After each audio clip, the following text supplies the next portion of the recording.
You see, in Sahaja Yoga, you are not given any mantra or anything. There's nothing like giving you into a big course, like teaching you one after another any mantra or anything. It's not like that. What you have to know, where the kundalini is, how it is moved, where it is, what is the chakra catching, and what is the mantra. It doesn't take anything. Hardly it takes about a week for you to understand the whole thing. But gradually as you start using it, you become proficient and you know how to do it for yourself and for others. There is not much of a thing like a child. When he comes up a little age, it starts picking up language because he has a built-in capacity to create sound. And he does it. In the same way, once you get it, when you get the cool breeze in your hand, you learn it by using it. You understand it yourself. You become yourself quite proficient, and you will be amazed how fast you learn this thing. You don't have to learn it just like a science book or anything. You just start learning it, that this is the chakra it is catching, because now, say, for example, this chakra is catching. Right side. Now there's a mantra for this is of Sri Krishna. Say, this chakra is catching. Here, then this is the mantra of Jesus Christ. Like that. You must know the mantras and the chakras. But the chakras you just know as absolutely a knowledge which is built in your nerves. You just feel it. This is, now this gentleman is saying it's hot here. Alright, what is that? Hot here means what? That the Sahasrara at the left side. First he crossed the Sahasrara on the right side. Now on the left side is there. So that means there is a mantra for that. And that one must be used. If you use that mantra, this will be cleared. Alright?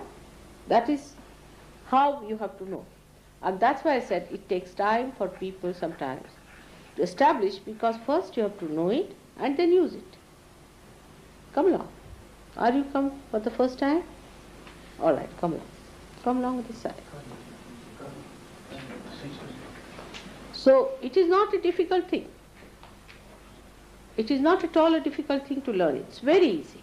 You can pick it up in no time. As soon as you start using your hands on other people, please be seated. Please. All right. Just see them, some people come along. Now these people say, who are the latest who have come to Sahaja Yoga? Let's say, the latest ones. Say those who have come about a month back. See, he came back, she came back only 1 month back. And this is his first time. He was there on Monday. Much? Oh, okay, he was there on Monday. Monday, all right. He's got it. But you see, have you been giving vibrations now? Yeah. In 1 month, it's done. So you can imagine. And you know about the chakras now? About the mantras? Yes. Not all. See? That's it. It's very simple. If you pay attention to it, you can do it much faster. There are many people who are here within a month, 1 month's time. They picked up so many things. Many like that. Within 1 month's time. It's all right. Because you become the knowledge. You start feeling it on your fingers, you know this is the chakra. If this finger is, say, burning, that means your left heart is catching. If your left heart is catching, then you know because it's burning. There's nothing to go to the books or anything to find out, it's just burning, it's there. Isn't it? That means the left heart is catching. Now only you have to know why, when the left heart is catching, the decoding only. What does that mean? Your hands will speak, Christ has said, alright? They will speak, I am just decoding it. Now you see for yourself if it is true or not. What does that mean? Left heart means there's a problem on the heart. Maybe the person is over hardworking. He has forgotten about his spirit. The mantra is you have to say, I am the spirit for left heart. It's so simple. Because you have forgotten about your spirit, you are more on the right side in the sense you are more you are an extrovert and more attention is outside, not towards your spirit. Left heart is catching. You start understanding Sahaja Yoga so well when your vibrations are steady. Now this finger, this is catching. Now this is catching means the person has been to somebody who is unauthorized in spiritual life. Anything. Say ESP, you call it EST, then you have got parapsychology, even psychology. Then you have got other things like all these gurus, false gurus, you can say this aura business. What else is there? Just now he was telling. Supernatural. Supernatural and undernatural and all these things, all alternatives you can think of. Anything you can think of, all these things, and the books and the lamas and the dhammas and everything. Even people who go sort of adhere to a church too much, or adhere to Catholicism again, because they are not connected with God and they are unauthorized. But if you have been to a real guru, then immediately I will know. You won't have this problem, and ascent will be very fast if you have been to real guru. But how many are real these days? In the market, only those who are marketing are there, isn't it? In the market, only the buyers and the shopkeepers. It's a marketplace now. So the real gurus are not to be seen. There are, of course, I know there are many real gurus also. But wherever they are not in the market. I am the only person fighting them and telling them off, see. None of them are willing to come down or to concede to anything. They said these human beings are hopeless.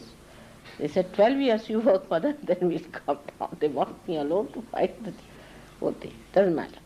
So now it's a marketplace in which there are buyers and there are simple, naive customers. They just put such absurd things like somebody says, all right, I want to sell a big palace with this and that and all that. Only you have to deposit 2,000 pounds. All right. People will be quite willing to do, oh, what a bargain, let's pay 2,000. And the palace may belong to the queen. If you go there and ask them which palace you want to say, that this is the palace, and that belongs to the queen, you say. This is unauthorized. Unauthorized people who have nothing to do with God, who claim that they have something to do with God, is false, and that's why they catch on this finger. And what do? They use all these techniques. These techniques are called in Sanskrit language as avidya. Avidya means non-knowledge. You can say that is not knowledge. Something anti-knowledge, anti-God. This is anti-God. So for that the mantra is Shuddha Vidya, means the pure technique is the mantra. Pure technique is the mantra. Pure means the one that comes from the spirit. Now what they are doing is the pure technique because it's flowing in them. If they are moving their hand, there is a power flowing through them and they are working it out. It's not just a acrobatic thing that is going on. So the pure knowledge, for example, the way they are raising these candles now in my presence, and they themselves are realized souls, it's working out. So this is all is the pure vidya, is the pure knowledge and pure technique. And those who have not done this have gone to such people, they have put their heads before them, kneeled before them, have done something that should not have been done. So this is it. And that's how if you catch on this thumb, left hand, that means a person has been to somebody like that. But with that, if you have any catch on this void or void here in the stomach part, which is left swadhisthana, is placed here down below, which moves like that all over, and this becomes right swadhisthana, this side. Now supposing a person catches all round here, is void, and all round here. Is called as the void. We call it void. It's not the Zen void, but the void is the crossing point, which is the viscera, is the stomach part. Where abdomen, you can call it, abdomen part. And this part, if it is catching, that means these are the 10 principles of the Guru. If this is catching, means you have hurt your principle of Guru, your principle of a master. That means you have gone to some very wrong master. If this is catching, that means that. Now, just now as I said, his void is catching. The Kundalini will be wobbling there. You can see it with your own eyes also. You can see the Kundalini, just poor things, pulsating there. You can see the whole stomach going into a trauma. And then you have to say the mantra of the primordial master. Anyone you can do it. See, Guru Nanak's name you can take, Muhammad's name you can take, all of them are prophets. Moses' name, Abraham, all these are there. So if you take their names, the Kundalini can be brought up. You can strengthen that part. Then the Kundalini is pushed up.